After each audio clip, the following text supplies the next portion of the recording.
May 4-ന് വോട്ടെടുപ്പ് നടക്കുമ്പോൾ വിജയപ്രതീക്ഷയിലാണ് സംസ്ഥാനത്തെ എല്ലാ മുന്നണികളും. കഴിഞ്ഞ ദിവസമാണ് CPIയുടെ സംസ്ഥാന സെക്രട്ടേറിയറ്റ് യോഗം ചേർന്നിട്ടുള്ള പാർട്ടിയുടെ വിലയിരുത്തൽ വന്നിട്ടുള്ളത്. നമ്മളോടൊപ്പം ചേരുന്നത് ഡെപ്യൂട്ടി സ്പീക്കറും പാർട്ടിയുടെ ജില്ലാ സെക്രട്ടറിയുമായ ചിറ്റയം ഗോപകുമാറാണ്. സാറേ, എങ്ങനെയാണ് പാർട്ടി സംസ്ഥാനത്തെ വിജയപ്രതീക്ഷ LDFന്റെ തുടർച്ച ഉണ്ടാവും? സംസ്ഥാനത്ത് LDF വൻപിച്ച ഭൂരിപക്ഷത്തിൽ അധികാരത്തിൽ വരും. CPIയും CPIM-ഉം സംസ്ഥാന നേതൃത്വ യോഗം തെരഞ്ഞെടുപ്പിന് ശേഷം കൂടുകയും വിജയസാധ്യതയെക്കുറിച്ച് നല്ലപോലെ ചർച്ച ചെയ്യുകയും തീരുമാനമെടുക്കുകയും ചെയ്തിട്ടുണ്ട്. അതിന്റെ അടിസ്ഥാനത്തിൽ ഓരോ പ്രദേശത്തു നിന്ന് കിട്ടിയ വിവരങ്ങളുടെ അടിസ്ഥാനത്തിൽ നല്ല ഭൂരിപക്ഷത്തോടു കൂടി LDF വീണ്ടും മൂന്നാമതും അധികാരത്തിൽ വരുമെന്നുള്ളതാണ് ഇപ്പോൾ ഞങ്ങൾ മനസ്സിലാക്കിയിട്ടുള്ളത്. അതോടൊപ്പം തന്നെ നമ്മുടെ പത്തനംതിട്ട ജില്ലയിൽ 5 സീറ്റിലാണ് LDF മത്സരിക്കുന്നത്. 5 സീറ്റാണ്, നല്ലൊരു 5ഉം LDFന്റെ കൈവശമാണ്. നല്ല മത്സരമാണ് പത്തനംതിട്ട ജില്ലയിൽ നടന്നത്. 5 സീറ്റിലും ഇടതുപക്ഷം വിജയിക്കുമെന്ന് തന്നെയാണ് ഞങ്ങളിപ്പോ മനസ്സിലാക്കാൻ കഴിഞ്ഞിട്ടുള്ളത്. ഞങ്ങൾക്ക് കോന്നിയും റാന്നിയും അതുപോലെ തന്നെ അടൂരും തിരുവല്ലയിലും ആറന്മുളയിലും ഇടതുപക്ഷം സീറ്റുകൾ നിലനിർത്തുമെന്ന് തന്നെയാണ് ഇപ്പോൾ മനസ്സിലാക്കാൻ കഴിഞ്ഞിട്ടുള്ളത്. പ്രത്യേകിച്ച് ഇപ്പം വോട്ടെടുപ്പ് കഴിഞ്ഞതിന് ശേഷം SIRന്റെ പരിഷ്കരണത്തിന് ശേഷവും വനിതാ വോട്ടർമാരുടെ എണ്ണത്തിൽ കൂടുതലായിട്ടുണ്ട് ജില്ലയിൽ. അത് നമ്മുടെ എങ്ങനെയാണ് വിജയപ്രതീക്ഷയെ? പ്രത്യേകിച്ച് ആറന്മുളയിലെ ഒരു വനിതാ സ്ഥാനാർത്ഥി, അടൂർ നിയമസഭ മണ്ഡലത്തിലെ ഒരു വനിതാ സ്ഥാനാർത്ഥി, അതിന് എങ്ങനെയാണ് വിജയപ്രതീക്ഷ? SIR വന്നതിന് ശേഷം കൃത്യമായ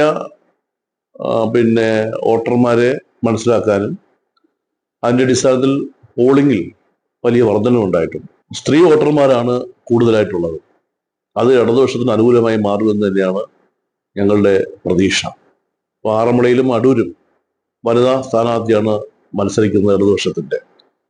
ഈ രണ്ടിടത്തും വനിതകൾ കൂടുതലായി ഇടതുപക്ഷത്തിന് അനുകൂലമായി വോട്ട് ചെയ്തിട്ടുണ്ട്. മറ്റു മണ്ഡലങ്ങളിലും വനിതകൾ ഇടതുപക്ഷത്തിനൊപ്പമായി വോട്ട് ചെയ്തിട്ടുണ്ട് എന്നാണ് ഞങ്ങൾ മനസ്സിലാക്കിയിട്ടുള്ളത്, വിലയിരുത്തിയിട്ടുള്ളത്. തീർച്ചയായിട്ടും അടൂര് ഒരു യുവ സാരഥിയാണ് മത്സരിക്കുന്നത്. വിദ്യാർത്ഥി രാഷ്ട്രീയത്തിലൂടെ കടന്നു വന്ന് 25-ാമത്തെ വയസ്സിൽ ജില്ലാ പഞ്ചായത്ത് അംഗമായി, സെനറ്റ് അംഗമായിട്ട് പ്രവർത്തിച്ചുള്ള കഴിവും പ്രാപ്തിയുമുള്ള ഒരു നല്ല യുവ പ്രതിഭയാണ് അടൂരിൽ മത്സരിച്ചിട്ടുള്ളത്. തീർച്ചയായിട്ടും അതുകൊണ്ട് തന്നെ അടൂരും ആറന്മുളയിലും അടക്കം 5 അസംബ്ലി മണ്ഡലത്തിലും LDF നല്ലതുപോലെ വിജയിക്കും, വീണ്ടും ഈ അധികാരം നിലനിർത്തും. സ്ഥാനാർത്ഥി പ്രഖ്യാപനം വന്നപ്പോൾ തന്നെ നമ്മൾ എണ്ണയിട്ട യന്ത്രം പോലെ തന്നെ നമുക്ക് മണ്ഡലത്തിൽ എല്ലായിടത്തും, പ്രത്യേകിച്ച് അടൂരിലൊക്കെ മുന്നേറാൻ കഴിഞ്ഞിട്ടുണ്ട്. മറ്റ് പ്രതിപക്ഷ പാർട്ടികൾ ഉന്നയിക്കുന്ന ആക്ഷേപങ്ങളെയെല്ലാം അതിജീവിച്ച് പ്രിജി കണ്ണന്റെ വിജയം ഉറപ്പാണ്.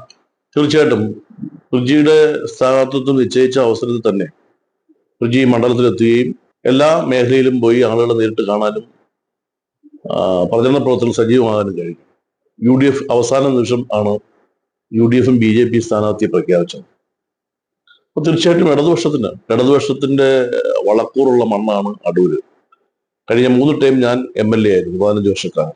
ഇവിടെ 1 or 2 പ്രാവശ്യം മാത്രമാണ് കോൺഗ്രസിന് അനുകൂലമായിട്ടുള്ള നിലപാട്. ഒന്ന് തെരഞ്ഞെടുപ്പ് ബാലകൃഷ്ണപിള്ളയും പിന്നൊന്ന് ശ്രീ തിരുവഞ്ചൂർ രാധാകൃഷ്ണൻ.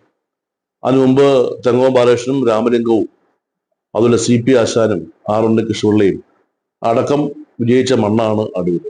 അതിനുശേഷം 2011 മുതൽ 15 വർഷക്കാലം ഞാൻ വിജയിച്ച മണ്ഡലമാണ് അടൂര്. അതുകൊണ്ട് തന്നെ ഇടതുപക്ഷത്തിന് ഏറ്റവും അടിത്തറയുള്ള അടൂരിൽ ഇത്തവണയും ഇടതുപക്ഷം ജനാധിപത്യ മുന്നണി വൻപിച്ച ഭൂരിപക്ഷത്തിൽ വിജയിക്കും. പ്രിജി കണ്ണൻ അടൂര് MLA ആകും. ഇടതുപക്ഷ ക്യാമ്പുകളെല്ലാം തികഞ്ഞ ആത്മവിശ്വാസത്തിലാണ്. കഴിഞ്ഞ നിയമസഭാ തെരഞ്ഞെടുപ്പിൽ വിജയിച്ച 5 സീറ്റും നിലനിർത്തി LDF സർക്കാരിന്റെ ഒരു തുടർച്ച ഇക്കുറിയും ഉണ്ടാകുമെന്നാണ് പാർട്ടിയുടെ ജില്ലാ സെക്രട്ടറി കൂടിയായിട്ടുള്ള ചിറ്റയം ഗോപകുമാർ പറയുന്നത്.